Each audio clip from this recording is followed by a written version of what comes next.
and the imagery she generated for each one. I've seen sample pages of 2 of the poems, but nothing yet from the third. She insisted on a surprise, and only samples of those other 2 so far. So her book title comes from the earliest poem, Of All the Sounds Dispatched Abroad. This poem is actually a bit like the one that Aaron Copland chose to begin the song cycle with, that we will be hearing Kimberly Geldwasser sing tomorrow. That poem is Nature the Gentlest Mother Is. In tonight's poem that Claire set, Dickinson hears what she calls an orchestra of sound in those summer boughs. And here is a stanza from the poem. I crave him grace of summer boughs, if such an outcast be, who never heard that fleshless chant rise solemn on the tree, as if some caravan of sound, off deserts in the sky, had parted rank, then knit and swept in seamless company. The second poem chosen by Claire, We Grow Accustomed to the Dark. In this one we slip seamlessly from the literal darkness of night to the more frightening, quote, evenings of the brain, when not a moon disclose a sign or star come out within. Yet the bravest make it through this night by facing it head on. Quote from the rest of the poem, either the darkness alters or something in the sight adjusts itself to midnight and life steps almost straight. I can't wait to see what Claire has done with the lights and darks, external and internal, of this poem. Claire's third poem has a long first line for Dickinson. Presentiment is that long shadow on the lawn. Usually her first line is about half that long. The remaining 3 lines are relatively short. Indicative that suns go down. The notice to the startled grass that darkness is about to pass. Here we have darkness again and shadow, loaded words for a visual artist. These are enriched by the implication of the shadow of death, but they also suggest maybe the possibility of a higher consciousness in that startled grass, suddenly aware of a cycle in which that which inflicts darkness may itself pass. So Claire will now present her summer boughs.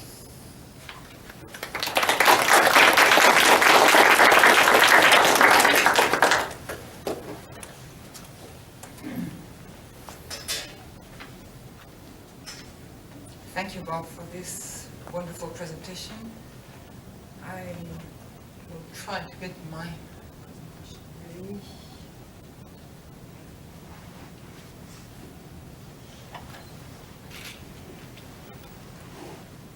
There we are. Now, can you hear me? Yes? Now, when I came here 4 years ago to present my work on books, I certainly could not guess that I would be back to NKU 3 times. So I really want to express my deep thanks to the Friends of Steele Library for inviting me again. And my special thanks to Andrea Knar, John Campbell, and Bob Wallace, as well, of course, to the whole NKU team who made all this possible. And also, I have to say that I feel personally very moved to be here back in Kentucky, as I happen to have remote family links to this very state. Now, some of you are possibly familiar with my other artist book works and to their close relation to my painters and engravers practice. This actually was the subject of my last lecture, so I'll just sum it up quickly to save time for today's subject. This close view on my latest book, based on 3 poems by Dickinson. Though my, I'm sorry about this. Now, though my books are quite different from one another, each one comes out to be related to my artistic work. I'll show 2 examples of this relation, close relation, if I may say. First, of course, the White Nest that some of you may know or have seen, because it belongs to this library. and it's a special homage to to Melville, of course, and it originated in my fascination for blank spaces in my drawing. And as you can see here in this recent work, this fascination is still at work today. You also have, I took also the example of Ainsi le Talus, which is a book which bears no text, which I consider to be one of the final works of a series of researches I made about time in the perception of landscape. Now, what does it mean to me to make an artist book? Well, for me, making an artist book is to lead the text and the reader, of course, to an unexpected land, to an unexpected space, to a perception of both text and image, different than in usual reading. Sometimes this goes to the reader's surprise or even discomfort. And I will quote here a sentence that I like very much that Mr. Mark Dimonation made in a lecture. Mark Dimonation is the director of the Rare Book Department at the Library of Congress in Washington. I quote, "A good artist book makes you land somewhere." And I like very much this idea of going up and then down to somewhere you've never been to. And that's exactly what I consider an artist book to be aimed at. Now, how do I work with text? Because today text is very important in the work we're going to talk about. I generally read and reread the text until it starts existing on its own in my mind, even after putting it aside. And when I come back to it, I often get the strange feeling that it's like, the text is like cramped for room. And then, and only then, I know that it's in need for another support. But this support remains to be found, and that is when things get difficult. Because at this point, my mind is generally, I would say, crowded with ideas, but these are as frail as bubbles in a glass. This, I would say, germination gives way to a first harvest of idea, which I carefully note down, as you can see here. However, I have learned to be quite cautious about this abundance, because very few of these sketches, scribblings, etc. will develop into mature and feasible projects. And this was particularly true for the work I made on Emily Dickinson. And I have to make a special thanks to Bob and John here for their encouraging messages all along these last months. I was about to give up, I must say. Now, about my readings of Emily Dickinson, I have to say that my approach to her poetry took some time. First, English is not my native tongue, but also I had a very difficult feeling with that poetry. So when Bob suggested that I work on Dickinson's verse, I don't know when, maybe more than a year ago, my first reaction, I did not answer his mail, and my first reaction was, oh no, not Dickinson.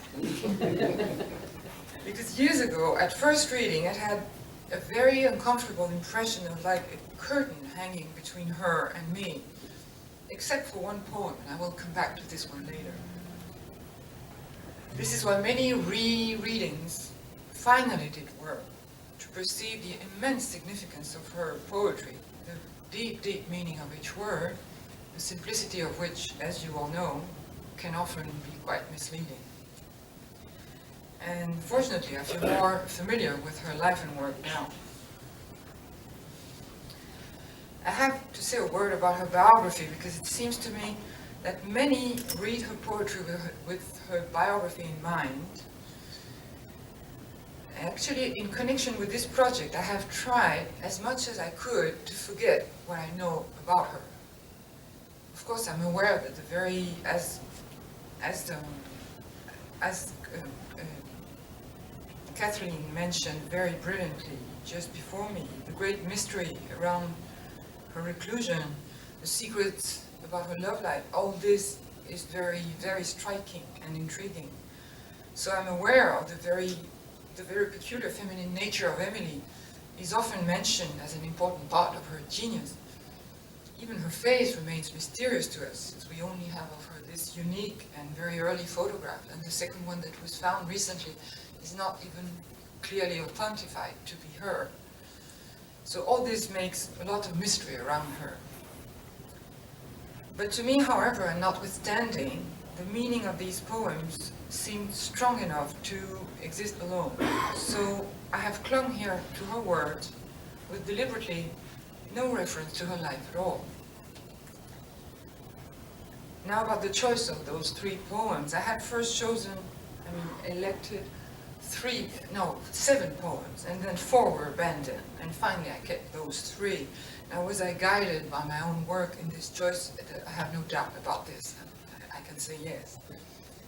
However, while at work, I felt that there was this trap of illustration over me, behind, or just under me, and I had to keep in mind that all this is about sensations. I think that for Emily Dickinson, the whole world, the whole universe is loaded with meaning. And as for nature, which is the subject I have chosen, she's always on the lookout for nature's mutations and mysteries. She knows everything is mysterious. She says, but nature is a stranger yet. She accepts the mysterious nature of all those phenomena, but she still describes them very acutely. Takes note of every one of them, big and small, reading those phenomena as carefully as she would read a book. Her senses thus act as some kind of translators of nature's language. Now, if you look at these 2 works, it won't surprise you that I have felt kind of close to this kind of approach. My translator's tool is drawing, as you know. Drawing helps me to see, to perceive this language of things, and I have always believed that the act of intense looking, the way it tells you, as it were, what an object has to say, is very close to the act of reading. However, I wouldn't dare to say that this is a conversation with Emily Dickinson after the curtain was lifted.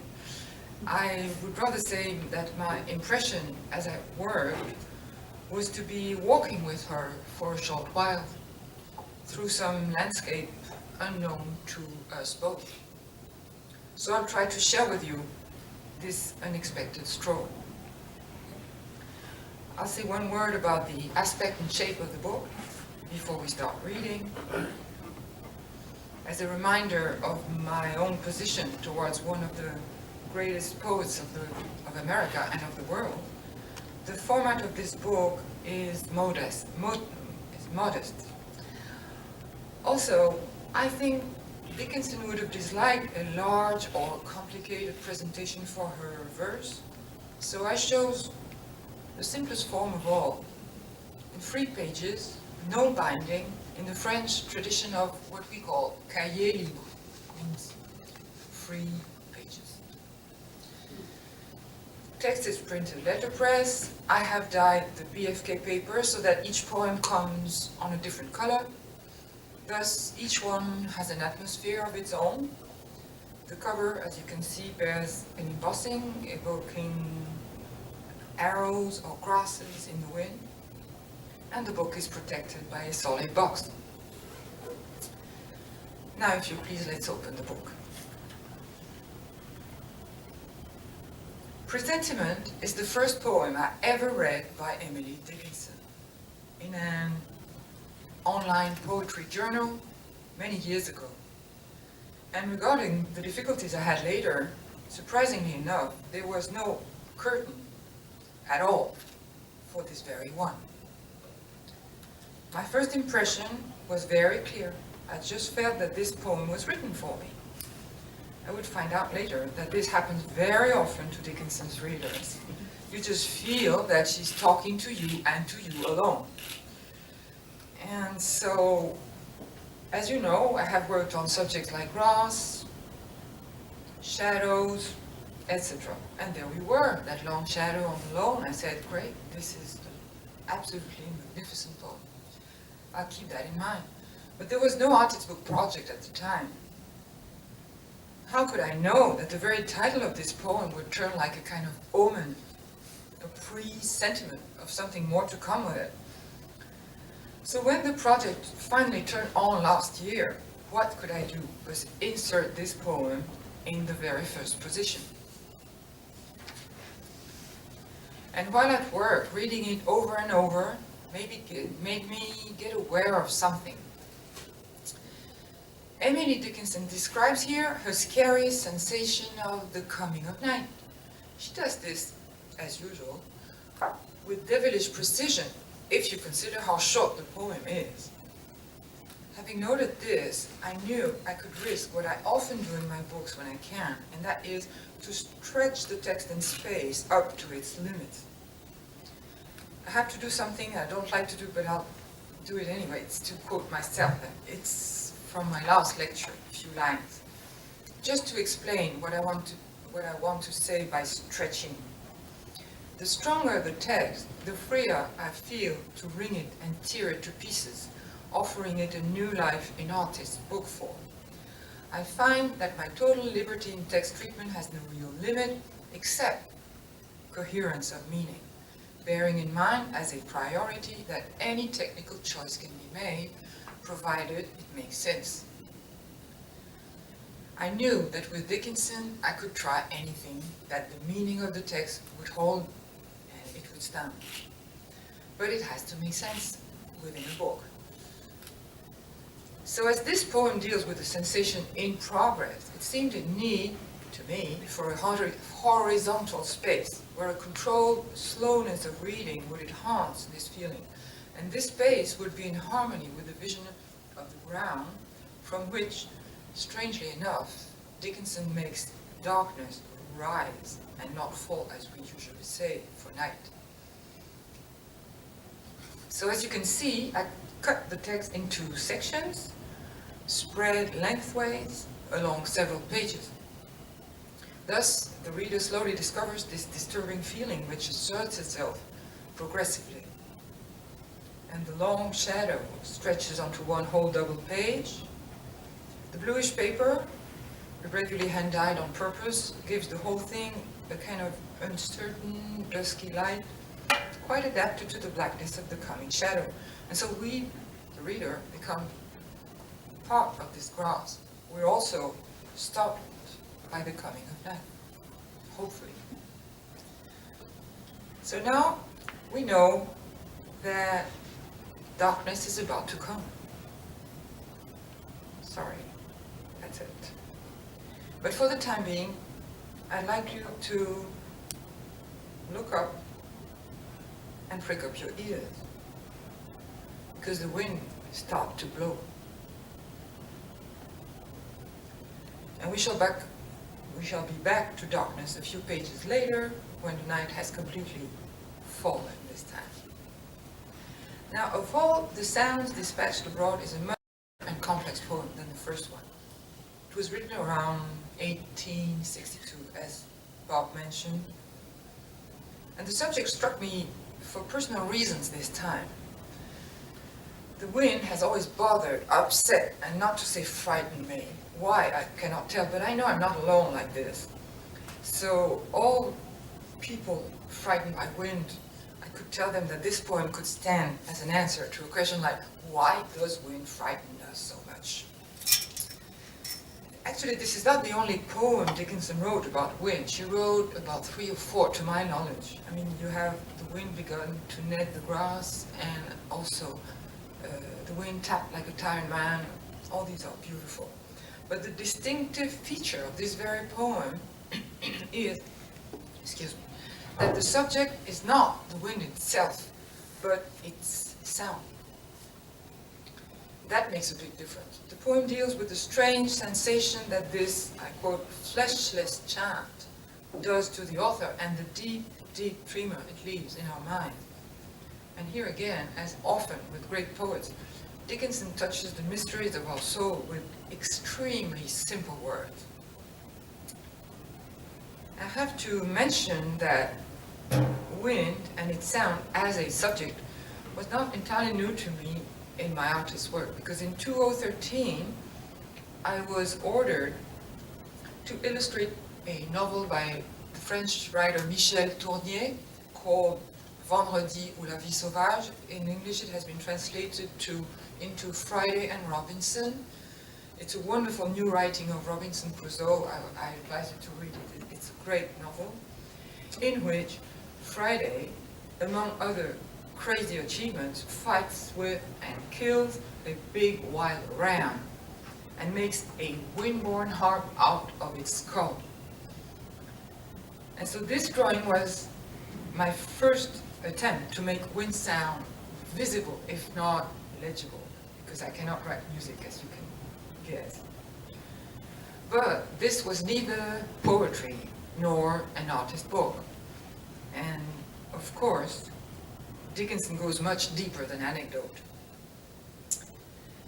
Apart from a very clearly visual and beautiful sensation at the beginning, where the wind, I quote, is working like a hand whose fingers comb the sky, this poem deals more with hearing than visual sensations.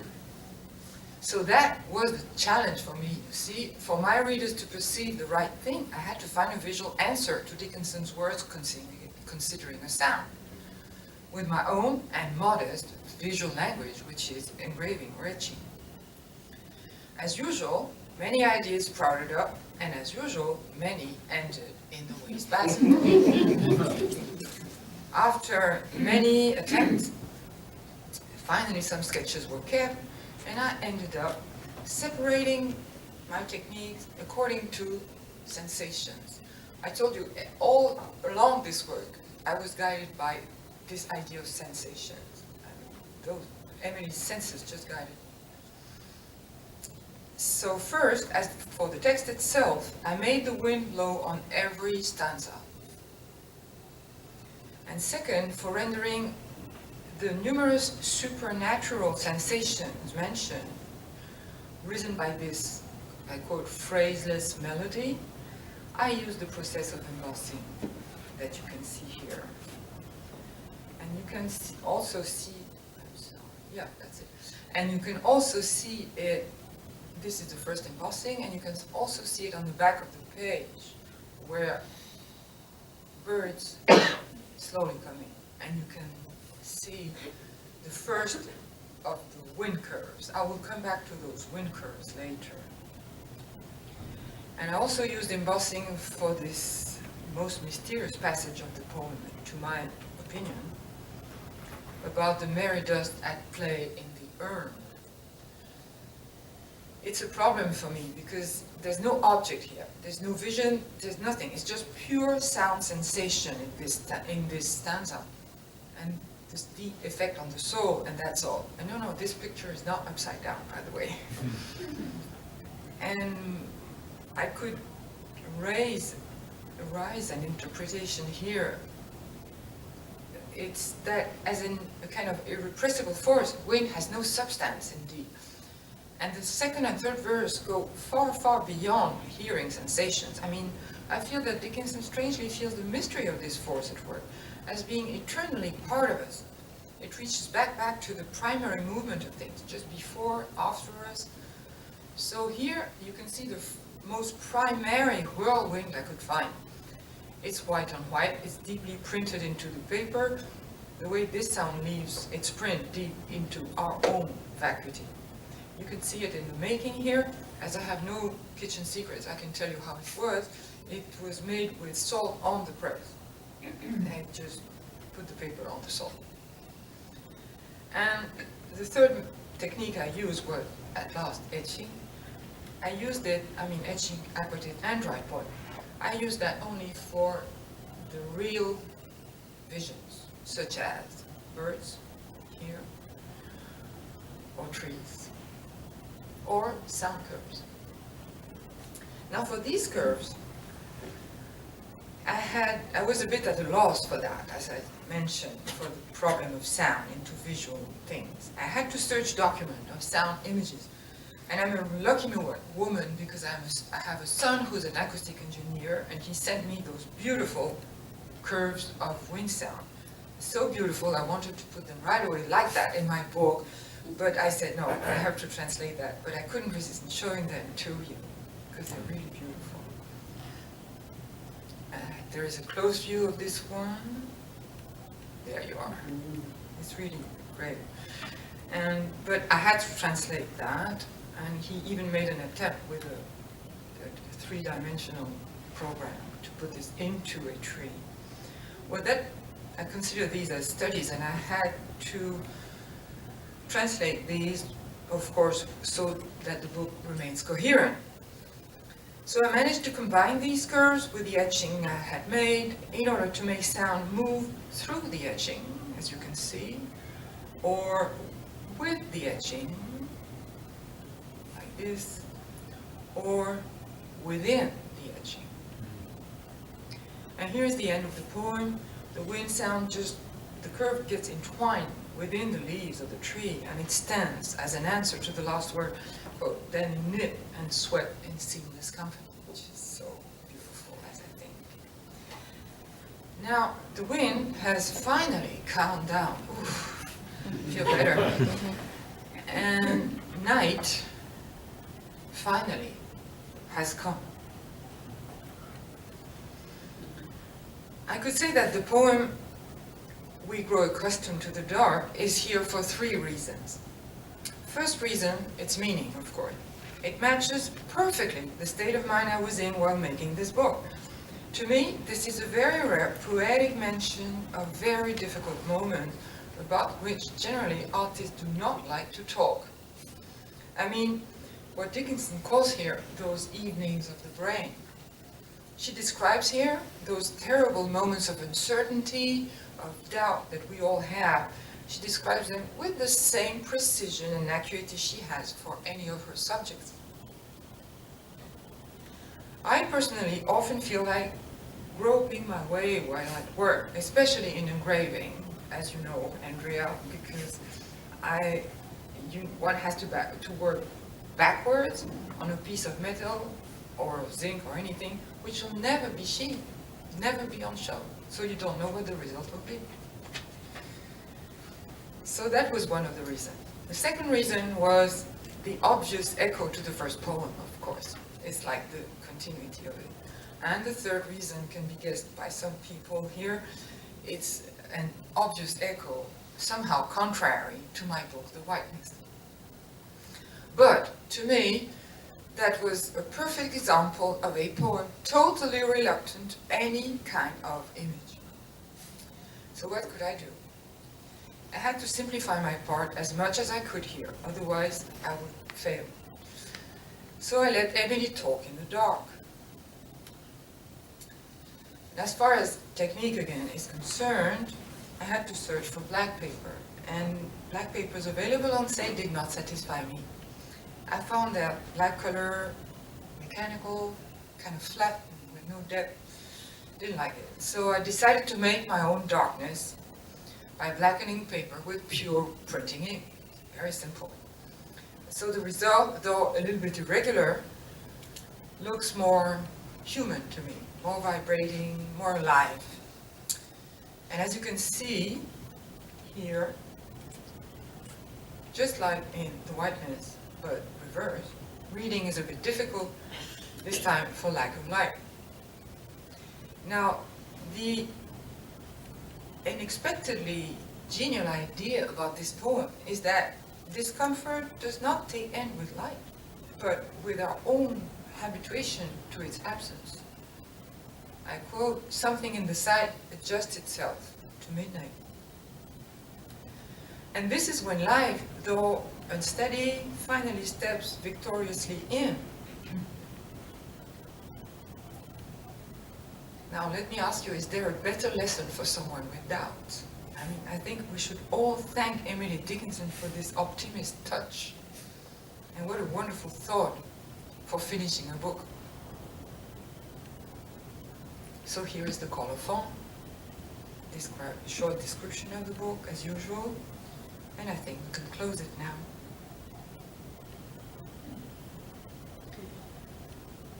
The choice of these 3 poems by Dickinson was not easy, as I have told you. I would have loved to work on many others, to me equally appealing. But I'm very happy that I could present this book here today in this library.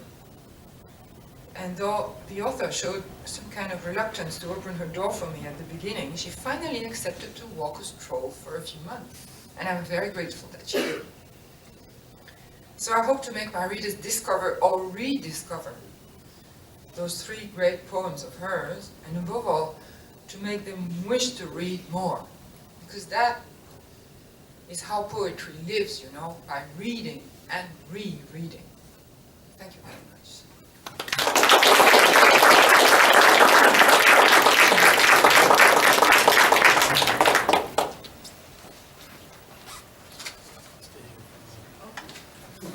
As I said, Lois Hamill is keeping the archive open for us tonight so that we can go down and talk with both Claire and Kathleen more intimately. I know Kathleen has some notebooks and works in progress that she can show us, and we can look at the Whiteness book more. And when you leave, we do have those broadsides and also copies of the student catalog if anyone's interested in getting those on the way down. And let's just take one question here while we're all together. And Claire's here, or you can direct it to Kathleen, whoever you'd like. Who wants to be the one questioner?